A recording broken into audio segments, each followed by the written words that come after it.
a sua mão e glorificar esse Deus. A Deus, glória a Deus. Bendito seja o nome do Senhor. Deus seja louvado por sua presença entre nós. A paz do Senhor, irmãos. Abra sua Bíblia comigo, livro do Gênesis, capítulo de número 18. Nós vamos ler a partir do verso de número 20. Gênesis capítulo de número 18, a partir do verso de número 20. Eu quero relembrar uma história com você nessa noite. Como é bom poder estar no lugar onde Jesus está.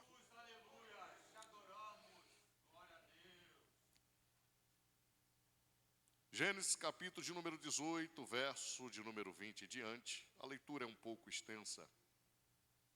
Disse mais o Senhor: porquanto o clamor de Sodoma e Gomorra tem se multiplicado, e porquanto o seu pecado se tem agravado muito, descerei agora e verei se com efeito tem praticado segundo o seu clamor, que é vindo até mim, se não, sabê-lo-ei. Então viraram aqueles homens os rostos dali, e foram-se para Sodoma, mas Abraão ficou em pé diante da face do Senhor. E chegou-se Abraão dizendo: destruirás também o justo com o ímpio? Se porventura houver 50 justos na cidade, destruirás também e não pouparás o lugar por causa dos 50 justos que estão dentro dela? Longe de ti que faças tal coisa, que mates o justo com o ímpio, que o justo seja como o ímpio, longe de ti. Não faria justiça o juiz de toda a terra? Então disse o Senhor: se eu em Sodoma achar 50 justos dentro da cidade, pouparei todo o lugar por amor deles. E respondeu Abraão, dizendo: eis que agora me atrevi a falar ao Senhor, ainda que sou pó e cinza. Se porventura de 50 justos faltarem 5, destruirás por aqueles 5 toda a cidade? Disse: não a destruirei, se eu achar ali 45. E continuou ainda a falar-lhe, e disse: se porventura se acharem ali 40, disse: não farei por amor aos 40. Disse mais: ora, não se ire, Senhor, se eu ainda falar. Se porventura se acharem ali 30, e disse: não o farei se achar ali 30.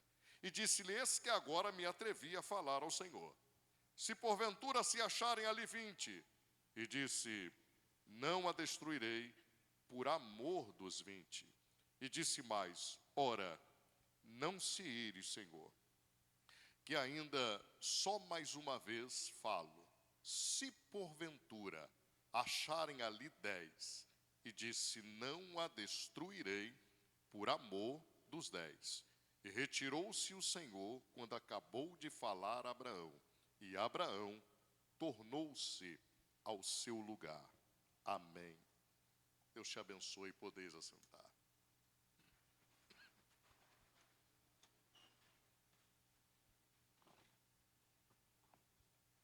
Glória a Deus. Meus irmãos, pelo menos 2 grandes eventos marcaram a história da humanidade no Antigo Testamento.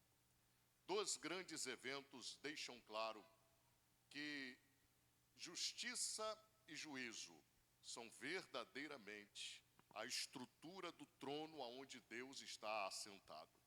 Não existe absolutamente nada mais nesse mundo capaz de atrair a atenção de Deus do que a conduta da humanidade.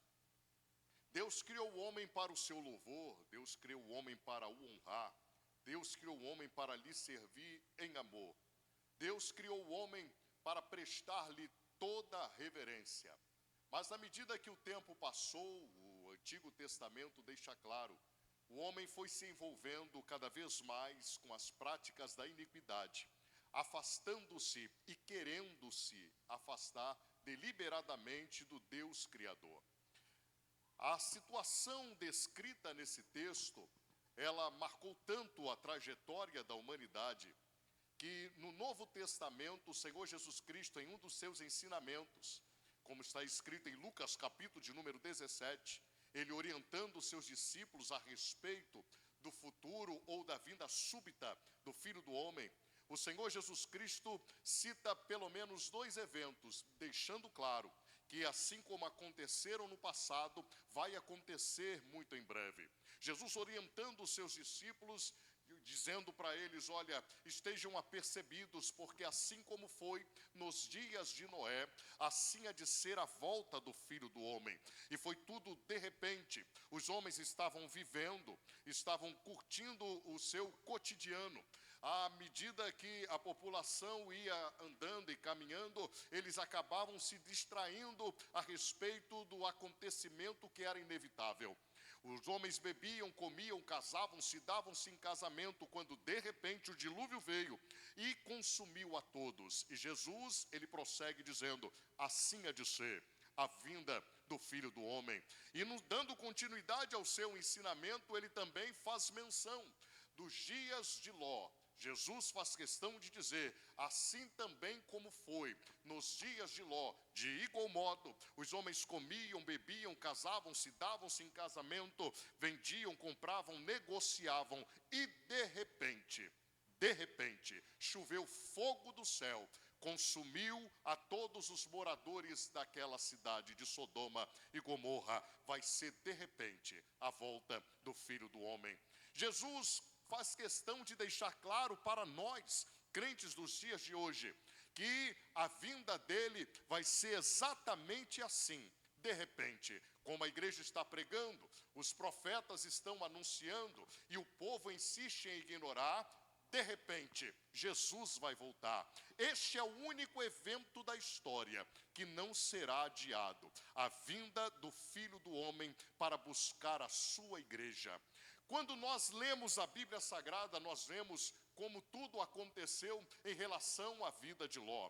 A Bíblia diz em Gênesis capítulo de número 12, que uma certa ocasião, Deus vai até a região da Mesopotâmia, chega na cidade de Ur dos Caldeus, se apresenta um homem chamado Abrão e faz promessa para ele, dizendo, Abrão, sai da tua terra, da tua parentela e vai para a terra que eu vou te indicar. Aí eu vou te engrandecer o nome, tu serás uma bênção. Deus fez promessa a Abraão, e tudo que ele ouviu da parte de Deus, diz a Bíblia que ele tomou posse, que ele creu, e tudo lhe foi imputado por justiça. Abraão, recebendo agora a promessa de Deus, toma consigo a sua esposa Sarai.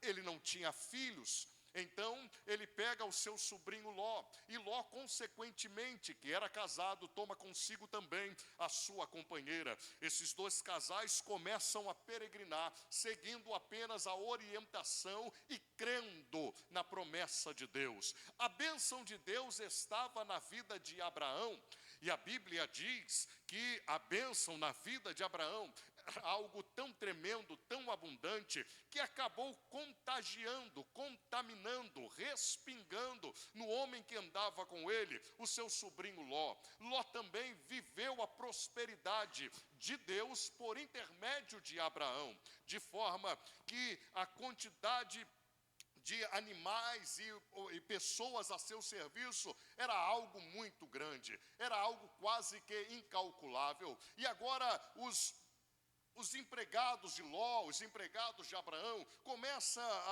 a contender um com o outro, e Abraão toma uma decisão radical no capítulo de número 13. Ele chega para o seu sobrinho e dá a oportunidade ou o direito de escolha para ele, chamando-o com muito amor e com muito zelo, o orienta dizendo, olha, no lugar que nós estamos não há mais espaço, porque os nossos empregados não estão se entendendo, e isto acaba nos prejudicando, e eu te amo como se fosse o meu próprio filho. Então façamos o seguinte, teremos que nos separar. Eu vou dar a você o direito de escolha. Você pode optar a direção que você quer seguir. Se você quiser ir para a direita, eu vou para a esquerda. Todavia, se você escolher ir para a direita, não tem problema nenhum. Eu vou para a esquerda. A Bíblia diz, meus irmãos, que quando é dado esse direito de escolha a Ló, Ló ergue aos olhos, ele olha ao seu redor e de longe ele contempla as campinas verdejantes da cidade de Sodoma e Gomorra. Eram cidades vizinhas, eram cidades próximas, eram cidades aparelhadas uma com a outra, e ele de longe, ele contempla as campinas verdejantes de Sodoma e Gomorra, já que lhe foi dado esta oportunidade. Ele não pensa duas vezes em tomar a decisão de levar consigo tudo que ele possuía, bem como a sua família, para residir nesta cidade. Agora, um fato muito interessante que forçosamente me faz dizer para os irmãos: eu já vi muita gente boa criticar a escolha de Ló, muita gente boa dizendo: Ló foi um homem prudente, Ló foi um homem insensato, Ló não deveria ter escolhido a cidade de Sodoma e Gomorra para habitar, para morar, para levar a sua família, para residir. Só que eu posso afirmar sem nenhum medo de errar, se esta mesma oportunidade de escolha fosse dada a mim, certamente eu poderia ter inserido no mesmo contexto. Por quê? Porque quando eu olho para a Bíblia, no capítulo de número 13, no verso de número 10, a Bíblia diz que de longe a cidade era tão atraente, era tão bonita, que saltava aos olhos. O escritor faz questão de dizer que a cidade era bem regada e parecia o jardim de Deus, era bonito demais. Só que todos nós sabemos que nem tudo que reluz é ouro, mas nós não podemos criticar a escolha de Ló por conta da aparência, porque de fato, peregrinando por uma terra árida e seca, e eles contemplam de repente um jardim tão belo, tão bonito, certamente você faria a mesma escolha, certamente eu poderia ter inserido no mesmo erro. Foi uma escolha precipitada? Foi uma escolha fora da orientação de Deus? Foi uma escolha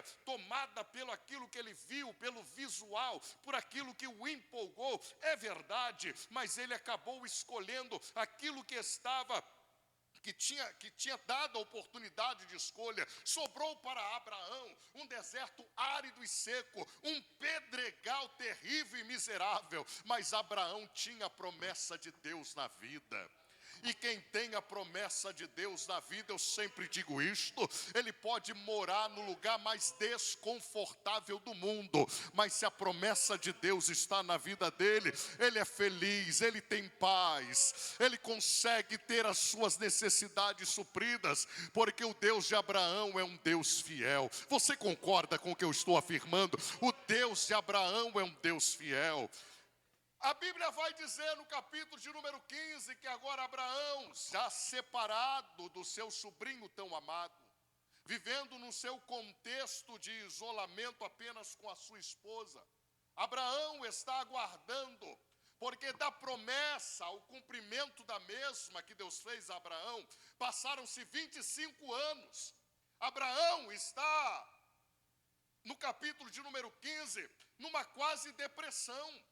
Ele está tão para baixo, ele está tão triste, que ele chama a atenção de Deus, e o próprio Deus dirige a palavra a ele, dizendo: Abraão, não temas, eu sou o teu Deus, o teu grandíssimo galardão. Deus está falando para Abraão: o que está acontecendo? Levanta essa cabeça, eu estou com você. Aí Abraão vai abrir o coração para Deus, dizendo: Senhor Jeová, o que o Senhor vai me dar? Porque eu não tenho herdeiro, não tenho descendente, eu ando sem filhos, eu sou proprietário de tantas coisas e não tenho para quem deixar. E o mais chegado que eu tenho é o meu mordomo Eliezer, é ele que vai herdar tudo que eu tenho. Aí Deus então chega para Abraão, sem falar mais nada, apenas dá uma ordem para ele, dizendo: Abraão, sai da tua tenda e venha para fora. Abraão, você já está do lado de fora, agora olha para o céu e tenta contar a quantidade de estrelas que cobrem a tua cabeça nesse céu. Olha para o alto, Abraão, olha para cima. E eu fico imaginando Abraão até se esforçando, até tentando contabilizar e chegando à conclusão: Senhor, é impossível, não tem como contar. Pois é, Abraão, eu refaço, eu renovo, eu reafirmo a minha promessa na tua vida. Assim também será a tua descendência, a tua prosperidade. Assim como você não consegue contar a quantidade de estrelas que está sobre a tua cabeça, assim será os teus descendentes. De forma que, se alguém puder contar quantos grãos de areia tem na praia, ou quantas estrelas tem no céu, também contarão as suas descendências. A minha promessa está sobre a tua vida, Abraão. A minha promessa está sobre a tua vida. A minha promessa está sobre a tua vida. Capítulo 18. Abraão está em casa quando de repente chegam 3 representantes do céu. E eu gosto demais desse texto, porque quando Abraão vê os representantes do céu, Abraão vai tratá-los com todo zelo, vai cuidar deles, vai recebê-los. Mas a Bíblia diz que dos 3, 2 deles se ausentam.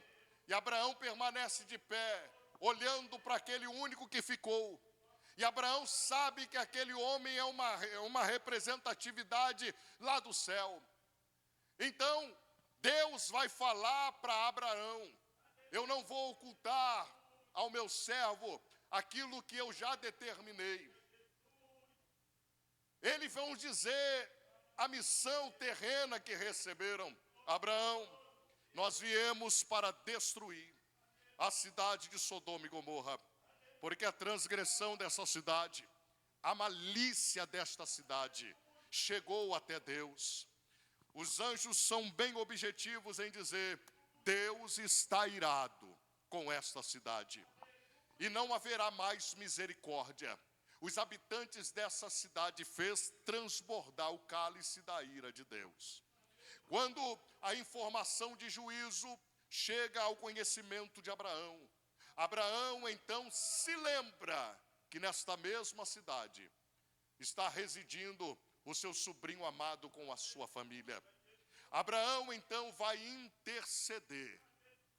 Abraão então vai se esforçar para chegar-se a Deus com toda a humildade e interceder por aquele que ele mais ama.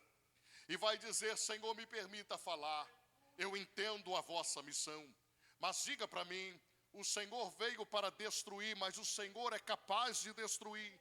O Senhor vai dar continuidade à missão de destruir a cidade. Se nesta cidade tiver 50 justos, e Deus, respondendo à pergunta de Abraão, diz para ele: não, Abraão, nós viemos para aniquilar, nós viemos para destruir. Mas se porventura nesta mesma cidade houver 50 justos, por amor ao justo, nós vamos poupar toda esta cidade. E Abraão gostou do que ouviu, e ele pergunta: permita ao teu servo, ainda que seja pó e cinza, ainda perguntar ao Senhor. Se houver 40, o Senhor mata, viemos para matar. Mas se tiver 40, por amor aos 40, vamos poupar a cidade inteira. E se tiver 30, o Senhor destrói. Se tiver 30, não destruiremos. Se tiver 20, o Senhor vai matar. Nós viemos para matar. Mas se tiver 20, por amor aos 20, nós vamos poupar toda a cidade. E se tiver 10, o Senhor destrói. Nós viemos para destruir. Mas se tiver pelo menos 10 justos, por amor aos justos, nós vamos poupar a cidade inteira. Aleluia. Oh, irmãos, eu olho para Abraão conversando com Deus, e eu vejo aqui o valor de uma intercessão. Eu olho para Abraão e vejo aqui quão poderosa é a intercessão de um crente fiel. Eu aprendo com as atitudes de Abraão. Abraão me ensina com essas atitudes, em primeiro lugar, que Deus conhece aqueles que são seus. Quando eu olho para esse texto, eu vejo de forma clara e nítida que mesmo no mundo, onde existe mais de 8 bilhões de habitantes, Deus consegue literalmente identificar a você, a tua voz, te visualizar no meio de uma humanidade inteira. Saiba você, Deus conhece aqueles que são seus. A Bíblia diz que Deus reservou para si um povo separado, escolhido, reservado, zeloso de boas obras. Deus sabe, no meio de uma humanidade inteira, quem faz parte de Israel, quem faz parte dos filisteus. Deus sabe, no meio de uma humanidade inteira, Deus consegue identificar quem é sal da terra e quem é luz do mundo. Deus consegue identificar quem anda com Ele e quem não anda com Ele. Deus consegue identificar no meio de uma humanidade inteira quem é ou qual é a voz que pelas madrugadas se prostra em adoração, em clamor, em rogo, em súplica, pedindo e clamando a Ele por misericórdia. Deus conhece o que são seus. Paulo escreve 2 Timóteo, versículo 2, verso 19, confirmando esta verdade. Deus conhece os seus e não confunde a sua voz. Eu quero te declarar, irmão, que você é conhecido na terra pelo teu CPF, mas você é conhecido no céu também, pela sua identidade de cristão.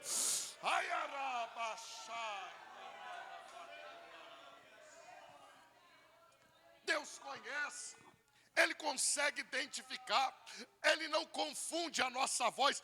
Quem consegue entender a mente de Deus numa multidão como esta aqui?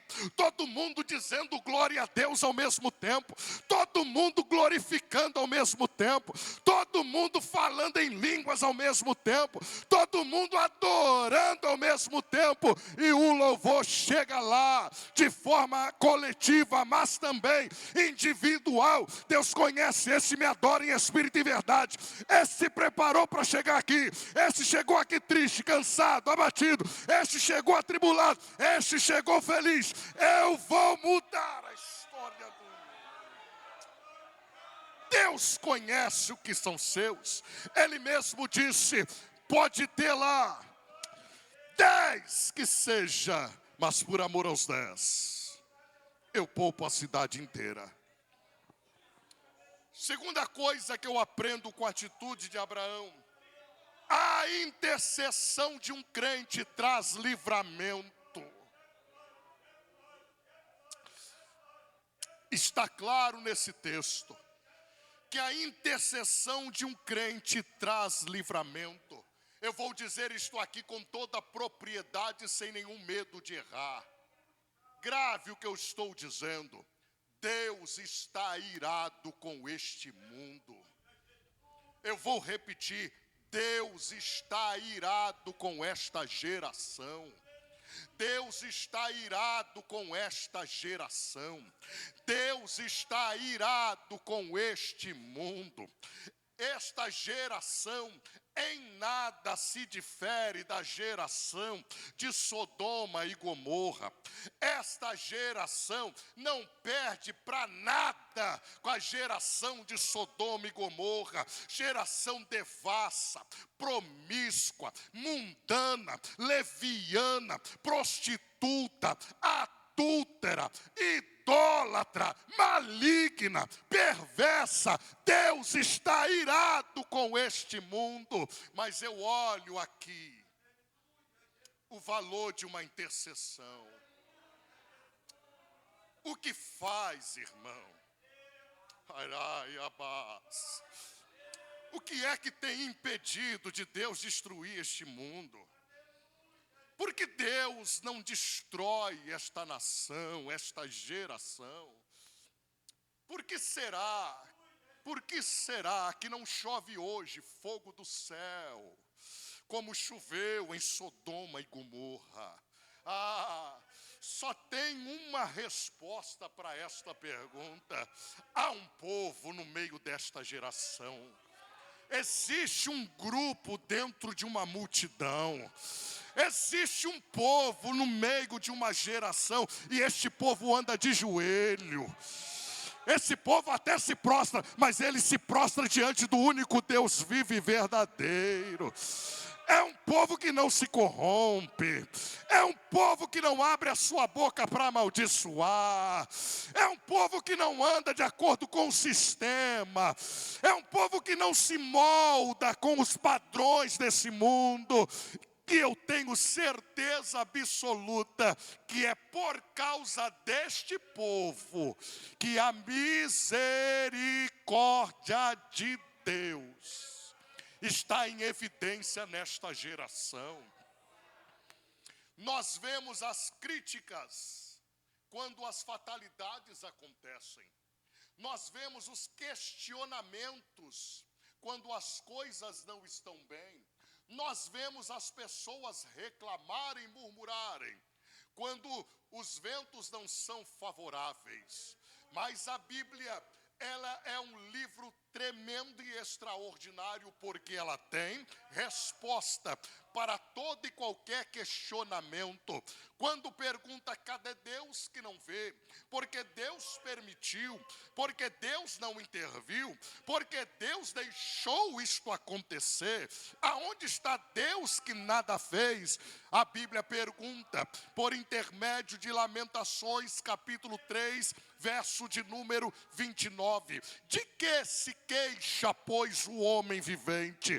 Queixa-se dos seus próprios pecados. Acredite no que eu estou afirmando, garantindo e assegurando. Esta geração ainda está de pé por causa da noiva do Cordeiro, que ainda clama, que ainda intercede, que ainda suplica pelas madrugadas. E eu vou dizer isto aqui para alguém que me ouve: cuidado, garotão, você que acha que só está de pé porque você tem conhecimento, tem padrinho, tem recurso, tem inteligência, aprendeu a viver. Eu te afirmo sem medo de errar, você só está de pé desafiando a Deus, enganando-se a si mesmo, insistindo em viver a vida de pecado que você está vivendo. Você só está de pé porque com certeza em algum lugar existe um homem ou uma mulher que, quando dobra o joelho para orar, se lembra de suplicar misericórdia a Deus pela tua vida. Alguém que clama por você, alguém que pede misericórdia para você, alguém que, quando vai orar, cita o teu nome e o teu sobrenome. Alguém que, quando vai orar, pede a Deus: Senhor, dá mais uma chance. Ai de mim, se não fossem as orações da minha mamãe. Ai de mim, se não fossem as orações desta igreja. Ai de mim, se alguém não orasse por mim. Ai, ai, ai, ai, ai. Você que vive dizendo: para que eu preciso ter compromisso? A minha esposa já é crente, a tua esposa é crente. Bom para você, mas você precisa ser crente também. Você também tem que ter compromisso com Deus. Quando um crente intercede, irmãos, a misericórdia de Deus produz livramento. Produz livramento. E eu quero encerrar nessa noite. O que eu aprendo com Abraão? Abraão me ensina: eu não posso desistir. Como crente, eu não posso desistir. Porque certamente alguém depende da minha intercessão. Sabe, irmã, deixa eu dizer uma coisa para você. as coisas podem não estar muito bem. Os problemas, as lutas, as preocupações, as dificuldades. Quantas vezes você se sente tão fraca, limitado?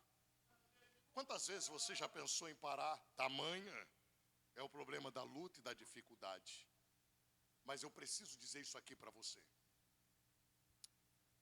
Mesmo fraquinho, do jeito que você está, as lutas estão acontecendo. Já pensou por algum instante, já passou pela sua cabeça, se de fato você parar? Alguma vez já passou pela tua cabeça, se você de fato jogar tudo para o alto, esse barco definitivamente afunda? Porque a tua casa certamente só está de pé porque você, com pouca força que você tem, ainda se esforça. Limitada do jeito que você é, você ainda insiste ainda com Deus. Para tu ver. Experimenta parar para ver se esse barco não naufraga. Experimenta parar para ver se o diabo não ganha terreno. Pensa um pouquinho. Até aqui, com todas as lutas, Deus tem te ajudado. Por que o diabo não fez a ruaça que ele deseja na tua família? Por que a coisa ainda não piorou? Por que a situação ainda não está mais crítica do que parece? É a misericórdia de Deus, é o poder de uma intercessão.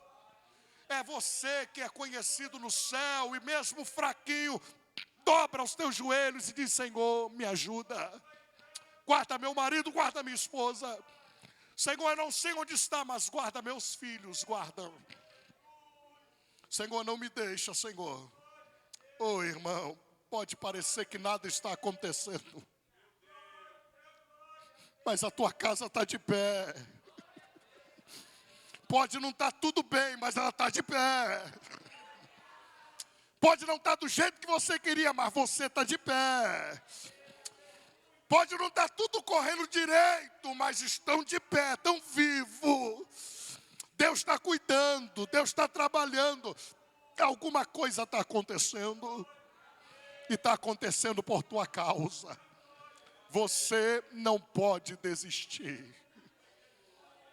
Você não pode parar. Quantas vezes você questiona: meu marido não me acompanha, minha esposa não caminha comigo, meus filhos não querem nada.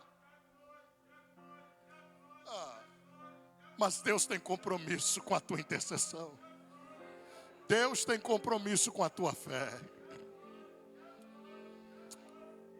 Deus vai honrar a tua fé. Tem promessa de recompensa para aqueles que, mesmo na dificuldade, caminham. Livro dos Salmos, 126, verso de número 6. Aquele que leva a preciosa semente, andando, chorando. Ele vai, mas vai voltar. Ele vai de um jeito, mas vai voltar diferente. Ele vai de um jeito, mas vai voltar de outra forma. Se está levando a preciosa semente, vai ter recompensa, vai. Se está levando a preciosa semente no meio dos obstáculos, no meio da dificuldade, está levando em meio às lágrimas, pisando em espinhos, o terreno é pedregoso. Judas apareceram no meio do caminho, beijaram sua face, mas ele está caminhando a si mesmo, está levando a preciosa semente. Então vai voltar com alegria, honrado, vai trazer consigo o resultado da sua fé, da sua persistência. Fique de pé em nome de Jesus.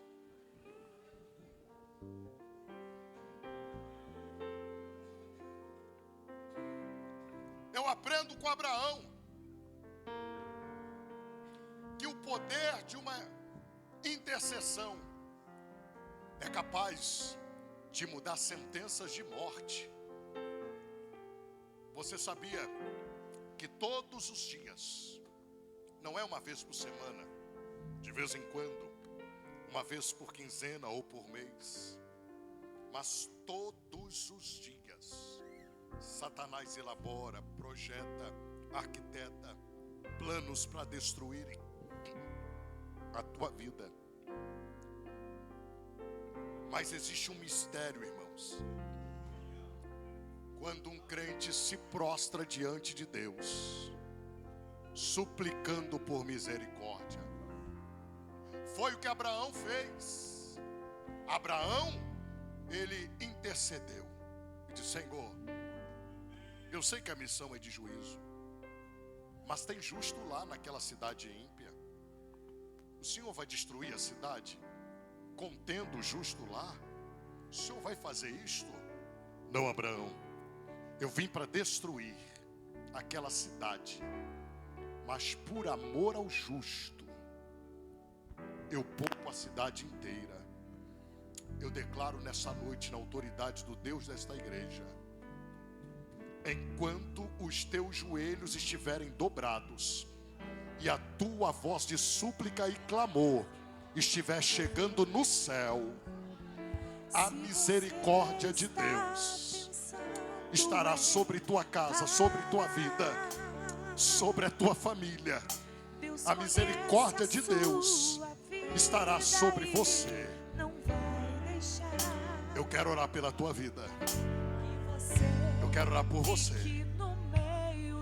Você que está aqui nessa noite me ouvindo e sabe e acaba de entender que você só está onde está porque tem um intercessor clamando pela tua vida. Você não está aqui por méritos. Você não está aqui porque merece. Você não está vivo porque merece. Você está aqui por causa da misericórdia de Deus. É hora de voltar e receber a reconciliação com Deus. Eu quero orar por você. Você que está afastado da presença do Senhor, volta para casa hoje. Nós vamos orar por você. Esta igreja está orando por você.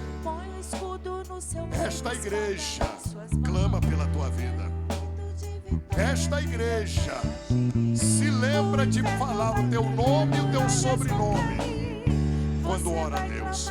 Vem, eu quero orar pela tua vida, vem.